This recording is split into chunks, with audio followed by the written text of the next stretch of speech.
Welcome to our channel. Today we how to backup Avro datasets with Confluent tooling and S3 detailed guide step by step clearly. Begin by ensuring you have the necessary tools installed, including Confluent CLI and AWS CLI.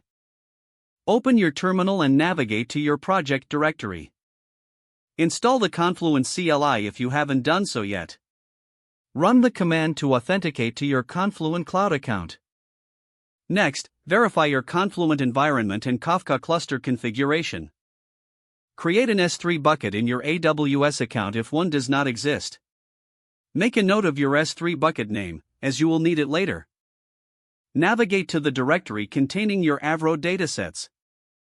If your Avro dataset is not already in your Kafka topic, produce it into your Kafka topic. Use the Confluent CLI to register your Avro schema with the schema registry. After registering the schema, check that it's correctly stored in the schema registry by using the appropriate command. Now, configure a Kafka Connect connector to move data from your Kafka topic to your S3 bucket. Create a connector configuration JSON file. In this file, specify your connector class, S3 bucket details, and other properties such as serialization format and topic name. Load the connector configuration using the Confluent CLI. Monitor the connector to ensure it is running smoothly without errors. Once the connector is up and running, it will start backing up your Avro datasets to S3. You can check your S3 bucket to confirm that the Avro files are being stored correctly. If needed, adjust your connector configuration to fine-tune the backup process.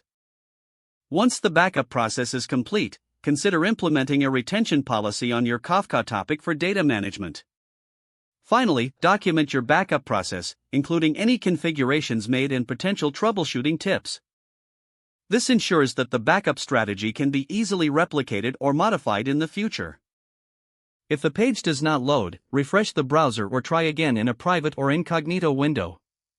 Make sure you are using the correct email address, then retype it carefully to avoid small typos. If your password is not accepted, use the reset option and create a new strong password you can remember. Check your spam folder for verification or security emails, then complete any requested confirmations. Enable two-factor authentication if available to improve account security and reduce unauthorized access risk. After signing in, review your profile details so your contact information and settings are accurate and current. Don't forget to like this video and subscribe to our channel for more step-by-step tech guides.